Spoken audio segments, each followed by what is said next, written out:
नमस्कार, आप देख रहे फाइनेंशियल टॉक और मैं हूं आपके साथ सोनी ओझा।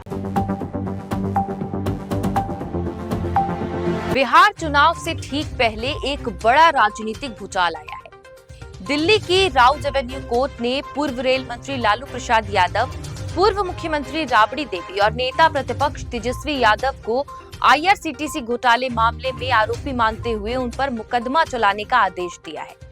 कोर्ट ने साफ कहा है कि यह घोटाला लालू यादव की जानकारी में हुआ और इससे उनके परिवार को सीधा फायदा पहुंचा है। मामला है रांची और पुरी स्थित आईआरसीटीसी घोटालों के टेंडर में भ्रष्टाचार का, जो 2004 से 2009 के बीच लालू यादव के रेल मंत्री रहते हुए सामने आया।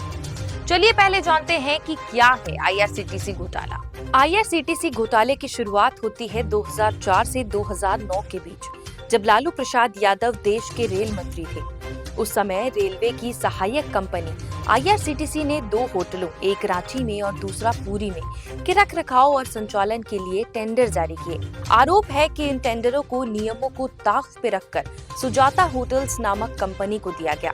इस कंपनी के मालिकों ने कथित रूप से लालू यादव के परिवार को सस्ते दर पर जमीन दी, जो बाद में उनके नाम पर ट्रांसफर हो गई। सीबीआई ने इस मामले में 2017 में एफआईआर दर्ज की, जिसमें लालू यादव, राबड़ी देवी, तेजस्वी यादव समेत 14 लोगों को आरोपी बनाया गया। एफआईआर में आईपीसी की धारा 420, 120B और भ्रष्टाचार निरोधक अधिनियम की धाराएं लगाई गई। टेंडर प्रक्रिया में गड़बड़ी की गई और इसके बदले परिवार को जमीन दी गई। इस मामले में 2018 में चार्जशीट दाखिल हुई, लेकिन कोर्ट में आरोप तय करने की प्रक्रिया लंबी चली। अब 13 अक्टूबर 2025 को दिल्ली की राउज एवेन्यू कोर्ट ने फैसला सुनाया कि मुकदमा चलेगा।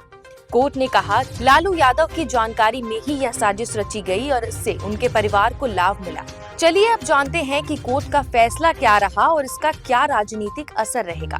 कोर्ट ने अपने आदेश में कहा कि सबूतों की पूरी चेन मौजूद है, जिससे यह साबित होता है कि लालू यादव की जानकारी में ही टेंडर प्रक्रिया में गड़बड़ी हुई। कोर्ट ने यह भी कहा कि परिवार को सस्ते दर पर जमीन दी गई है, जो भ्रष्टाचार की श्रेणी में आता है। इस फैसले के बाद राजनीतिक गलियारों में हलचल तेज हो गई है। बिहार में विधानसभा चुनाव नजदीक है और आरजेडी इस बार सत्ता में वापसी की कोशिश में है। बीजेपी ने इस फैसले को लेकर तीखी प्रतिक्रिया दी है। प्रवक्ता प्रदीप भंडारी ने कहा, बिहार की जनता भ्रष्ट आरजेडी और कांग्रेस को कभी नहीं चुनेगी। वहीं आरजेडी ने इसे राजनीतिक साजिश बताया। तेजस्वी यादव ने कहा, यह चुनाव से पहले हमें बदनाम करने की कोशिश है।